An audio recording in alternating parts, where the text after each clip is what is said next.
بسم اللہ الرحمن الرحیم۔ السلام علیکم ورحمۃ اللہ وبرکاتہ۔ آج بہت ہی افسوس کے ساتھ یہ ویڈیو بنا رہا ہوں کہ کبھی وہ وقت تھا کہ جب تک میرے پیغمبر صلی اللہ علیہ وسلم مکہ کی دھرتی پر تشریف نہیں لائے تھے، عورت کا کوئی مقام نہیں تھا۔ لوگ عورتوں کو حقارت کی نظر سے دیکھا کرتے تھے، ان کے حقوق ادا نہیں کیا کرتے تھے۔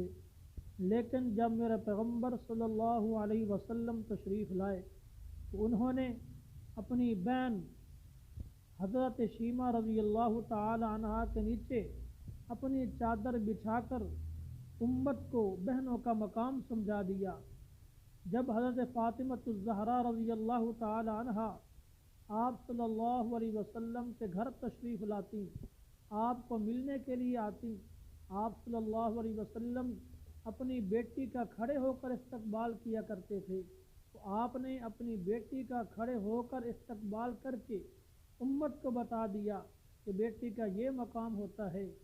اور حدیث پاک میں آپ صلی اللہ علیہ وسلم نے ارشاد فرمایا کہ جو شخص 3 بیٹیوں کی پرورش کرتا ہے، ان کو ادب سکھاتا ہے، ان کو تعلیم دلواتا ہے، پھر ان کا شریعت کے مطابق نکاح کر دیتا ہے، تو یہ 3 بیٹیاں اپنے والدین کے لیے روز قیامت جہنم کے سامنے آڑ بن جائیں گی۔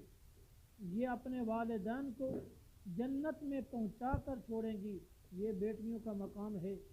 لیکن میاں والی کی سرزمین پر ایک سفاک شخص نے اپنی بیٹی کو 1 2 نہیں 5 گولیاں مار کر قتل کر دیا۔ تو آپ علیہ الصلوۃ والسلام کے آنے سے قبل اگر دور جاہلیت تھا تو کیا آج وہی دور جاہلیت ہم اپنی آنکھوں سے نہیں دیکھ رہے؟ اس وقت لوگ اپنی بیٹیوں کو زندہ دفنا دیا کرتے تھے، اور آج بھی اس سفاک نے انہی کے نقش قدم پر چلتے ہوئے اپنی بیٹی کو 5 گولیوں سے بھون ڈالا۔ آخر یہ بیٹی روز قیامت سوال کرے گی بِأَيِّ ذَنبٍ قُتِلَتْ، کہ مجھے کس جرم میں قتل کیا گیا؟ تو اس وقت اس باپ کے پاس کیا جواب ہوگا؟ اس لیے جن کے پاس بیٹیاں ہیں ان کی قدر کریں، ان کی تربیت کریں، ان کو ادب سکھائیں، اور وقت آنے پر ان کو شریعت کے مطابق ان کا نکاح کر دیں۔ اللہ تبارک و تعالی عمل کی توفیق نصیب فرمائے۔